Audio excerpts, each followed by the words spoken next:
Since we have nowhere to sleep, we'll be sleeping in the garden.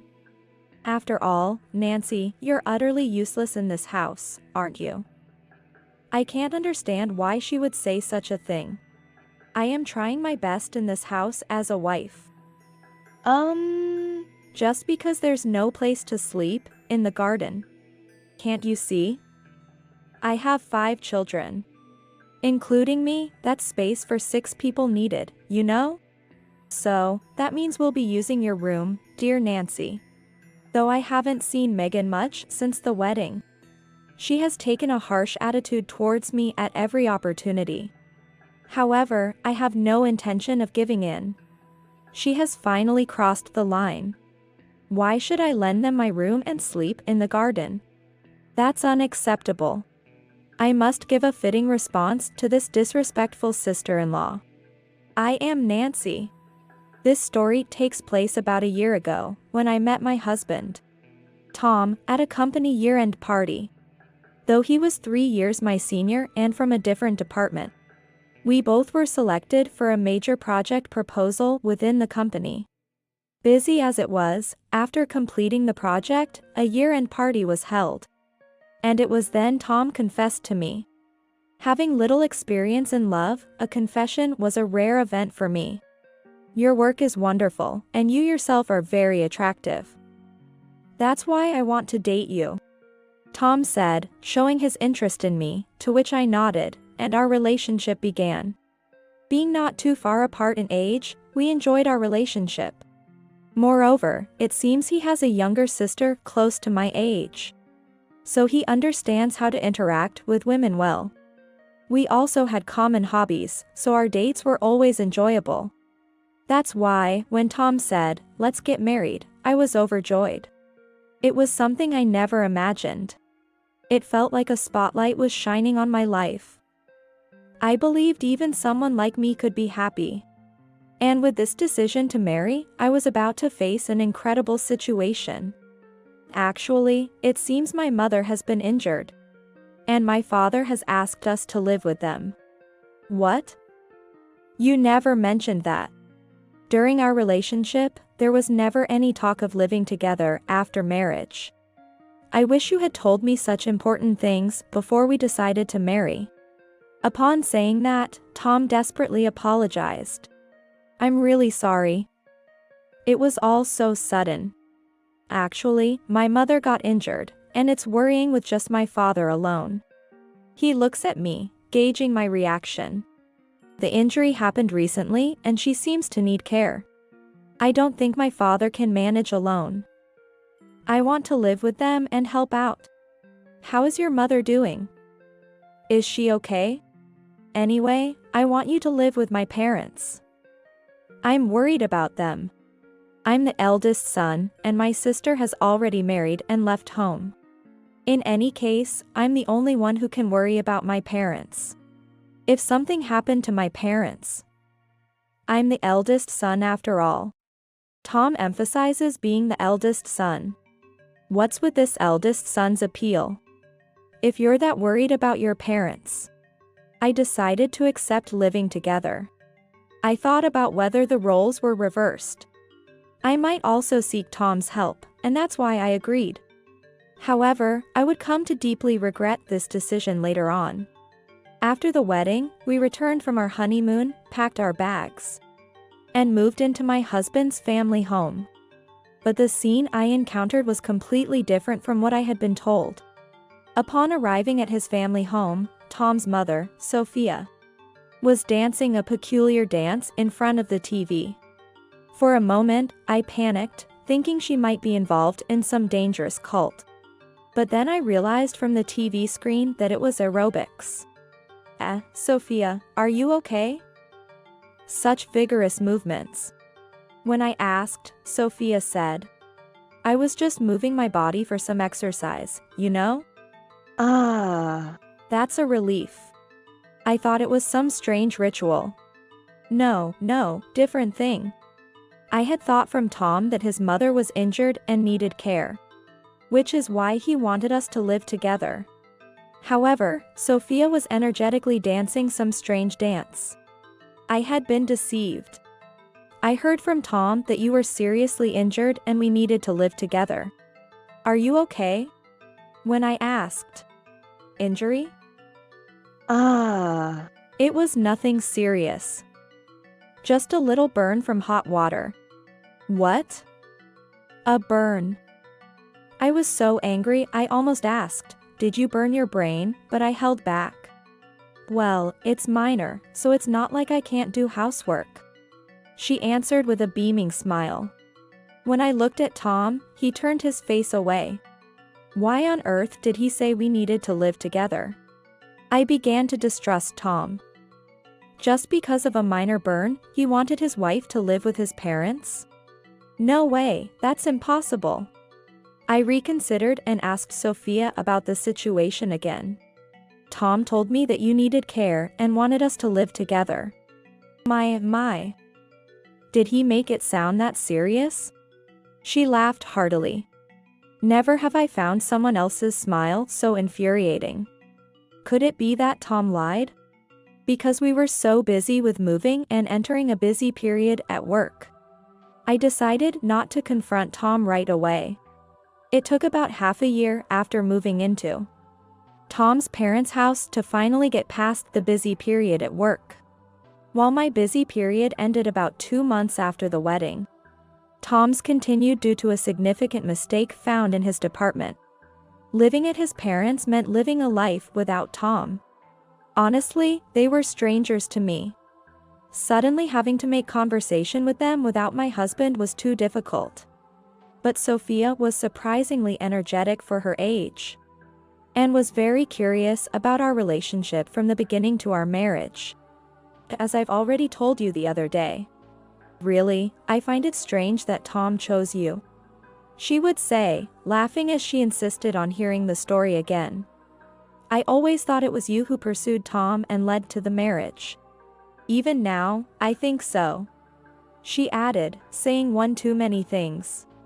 Being repeatedly asked to recount our relationship was nothing short of torture for me. Especially with Sophia's pointed remarks. Her behavior felt like schoolyard teasing, albeit without any self-awareness of the hurt it caused. It seemed she didn't have friends to point out her twisted behavior. Or perhaps she never had any friends at all. Moreover, her bad habits didn't stop there. Suddenly, someone entered my room without knocking, saying, "Nancy, I need some tape. Can I borrow some?" Then, before I could even respond, she started rummaging through my desk to find what she was looking for and took it. I said, "Even though we're living together, could you please refrain from doing that? Everything in this room is mine. It bothers me when you take things without asking." I tried to convey that they shouldn't just do as they please in my room. But Sophia didn't seem to care at all. Once, I couldn't find the ballpoint pen I use regularly. When I asked Sophia, "Did you take my ballpoint pen?" In a slightly stern tone, Sophia cheerfully replied, "Oh, sorry. I just borrowed it for a bit. I forgot to put it back. Since I sometimes bring work home, it's a problem for me if someone enters my room and takes things without asking. So, I complained to Tom when he got home. Whether I'm here or not, your mother enters my room and takes my things. If she would at least say I borrowed this when I get back, it might be okay. But she doesn't even mention taking things. Could you ask her not to enter my room and take things while I'm away?" But Tom was raised by such parents. "What's wrong with that?" he asked, looking puzzled. Should I reshape his face? Despite my boiling anger, he nonchalantly said, "She's not stealing, just borrowing. I don't see why that's a big deal. So, it's clear. This house has no concept of privacy. But since we're living together, I decided to ask for at least a minimum level of privacy." At dinner, I gathered my courage and started the conversation. "I'm sorry, but there's something I need to ask. You might think I'm being overly sensitive. But could you please not enter my room, whether I'm there or not? I really dislike it when that happens. When I said this, not just Tom's parents, but even Tom looked surprised. Oh? Does that bother you? Looking at Tom and her husband. What? We thought it was something serious. Is that all? Tom's father looked at me with an exasperated expression. Well, I just thought that's how families were. Okay. Nancy cares about that kind of thing, huh? Since we're living together, Mom, Dad. Please respect Nancy's wishes for the sake of keeping peace. Tom told his parents. Something about the way he said it irked me, but good job, Tom. I appreciated that. Sigh. All right. I won't go into Nancy's room anymore. She reluctantly agreed, though clearly displeased. Later, Tom warned me, saying, "That wasn't something to say during dinner. Couldn't you have been a bit softer?" But I stood my ground. Your mother has a habit of looking around my room when I'm not there. Even when she comes to borrow something while I'm there. She acts like she knows exactly where everything is. Isn't that annoying? Having someone other than yourself know where all your things are? Tom was unconvinced and retorted. Don't complain about such things, before storming off to his room. From then on, Sophia stopped entering my room without permission. But the atmosphere in the house became tense. Though we lived with Tom's parents, we never really bonded, and Tom seemed to avoid me. Is this my fault? Eventually, we started sleeping in separate rooms. Effectively living separately within the same house. For me, it was a relief not to worry about my room being invaded. However, continuing to live like this as a family seemed pointless. I began to question the meaning of it all. As I pondered what to do, a year passed since our marriage. When I received word that Tom's sister, Megan, would be returning home. It wasn't long before she arrived with her children in tow. Upon seeing me at the entrance, she immediately remarked, "So you're the fussy wife Mom has been talking about? Normally, it's the wife who should be accommodating, right? You just look like someone who doesn't consider anyone else's feelings. And insists on having her way. It seems a new monster has emerged. Apparently, Sophia likes to summon allies. Do I really deserve to be spoken to like this by a sister-in-law I barely know or have spoken to?" I stared back at this new breed of monster with an almost expressionless face. What? Can't I come back to my own house? Are you bothered by that too? To us, you're just a nuisance, so just keep quiet and do as you're told. Oh, is that so? I replied nonchalantly, to which she clicked her tongue audibly. She then entered the house with her 5 children. Tom's parents were overjoyed, especially Sophia, who got hyped. It's been a while, hasn't it? What brings you here? Sophia gleefully asked. I was thinking, maybe it's better to raise the kids here rather than with my husband. A shocking statement indeed. Her mention of raising the kids here implied she intended to stay in this house indefinitely. Does that mean you plan to live here? Huh. Of course. Can't you even understand that? You're so slow. Inwardly, I thought to myself, better slow than like you. She derided me while laughing. Anyway, we need to secure sleeping arrangements right away. We need to decide on a room for us to live in, considering the layout of this house. Oh right, Nancy. I heard you're using a room all by yourself. Could you give that room to us? Actually, we'll be taking it. Excuse me? You're not doing anything for this house, are you?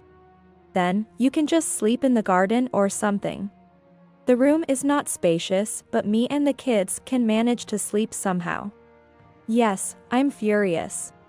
From her words, it's clear that Tom and his parents have been bad-mouthing me to Megan. This family could totally pull something like this. Understood. Then I'll go back to my parents' house. Do as you please. As I said this, Megan looked triumphant, but the faces of Tom and his parents dropped.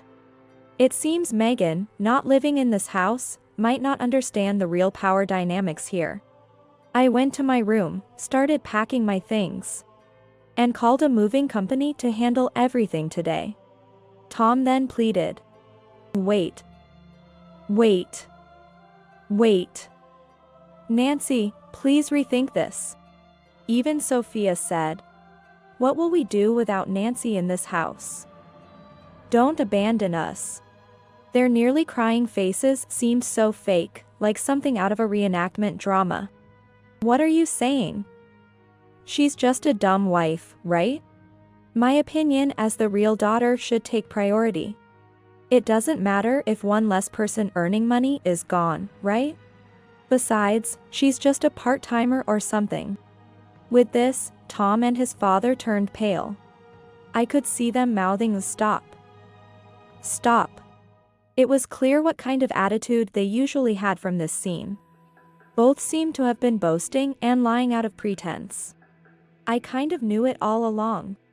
Now that I'm here, you can relax. I'll get rid of that wife from this house for you. Tom and his parents had gone beyond pale to a shade of purple. Megan, stop it. Don't say any more. We never said anything like that about Nancy. Tom's father was also making a fuss. Everyone was desperately trying to silence Megan. I was finding the situation too hilarious for words. Turns out, Megan was lied to by her own family. And she had just accepted those words. In a way, she was a victim too. But today, she had insulted me enough. There's no reason for me to stay here. I packed what I could and went to the entrance, saying, "The movers will be here soon, take care." Tom frantically apologized. "I'm really sorry. I couldn't tell you the truth. I was embarrassed about losing my job and becoming a stay-at-home husband." Embarrassed? Apologize to all the stay-at-home wives in the world. Since you decided to become a stay-at-home husband, what have you done? Almost all the household chores are left to your mother. You're not a stay-at-home husband. You're what's called a burden, Mr. Unemployed. Tom started to cry.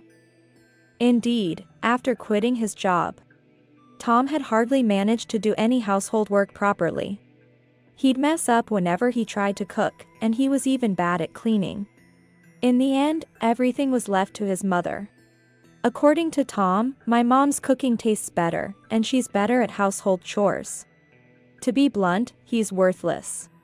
But perhaps he was slightly better for at least having the intent to do some household work, compared to his father. As for the father, he continued his blatant behavior at home as well. Even though he barely earned pocket money, he insisted that household chores were a woman's job, showing me this attitude. But after we started living together and he found out I earned more than him, he quickly changed the house's title to my name and transferred the mortgage to me. Under the pretext, the banks won't hassle us if Nancy, who has a longer life ahead, takes care of the loan repayments. The household was in such a financial crunch that it couldn't afford the mortgage. Whenever Tom's father tried to boss me around, I'd threaten to stop the mortgage payments. Silencing him, well, not garbage, but father-in-law. And made him do simple chores like taking out the trash. He probably just wanted to appear as a strong father to his son's wife. But there's no reason for me to continue living with such a family. Right. I'm leaving this house and putting it up for sale. Please find somewhere else to live as soon as possible. After giving instructions to the movers, I left with my luggage. Tom and his parents turned their anger towards Megan, who had led to this outcome. What have you done? If only you hadn't come back. As the family united in their discontent towards Megan, her children began to cry. Fed up, I called Megan's husband to pick them up. Hello, is this Megan's husband? She and the kids are here, telling me to sleep in the yard because I'm such a burden. So, I'm selling the house. Please come to pick up your wife and kids soon. After conveying the message, Megan's husband thanked me. Apparently, Megan had been caught cheating, was facing divorce, and had run away home with the kids for child support. Regardless of her circumstances, her words to me were unacceptable. I decided to wait for my parents to pick me up, while also waiting for Megan's husband to arrive. During this time, that family of 4 was busy blaming each other. Soon after, Megan's husband arrived, and Megan and her children were taken back without mercy. After witnessing this, I got into the car with my parents who had come to pick me up. During this time, Tom and Tom's parents were desperately apologizing. After being taken care of by me, to think you could behave like that. I can no longer live with you all.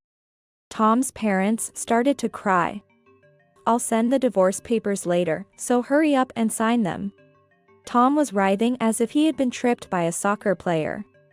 Also, I'll be asking for a full repayment of the money I lent each of you. So please take care of that. In the rearview mirror, I saw their faces turn completely white. Tom tried to contact me several times after that, but I told him, please speak through a lawyer from now on. If you cannot accept all our demands, we'll go to court. And if you continue to contact me directly, I'll report it to the police. Because of this, Tom agreed to the divorce, and we were able to become strangers successfully. Megan ended up losing custody due to her affair and was sued for child support. Later, Megan and her family moved back into a rundown apartment, desperately trying to make ends meet for the 4 of them. Since they don't have any privacy, they must be living happily together in their cramped room every day. As for me, after the divorce, I no longer had to unnecessarily accommodate anyone or pay for a loan that wasn't mine. Now, back at my parents', I've been able to continue my job successfully and have even achieved a higher position. Belittling others for the sake of one's own pride eventually bounces back. It was a valuable lesson learned.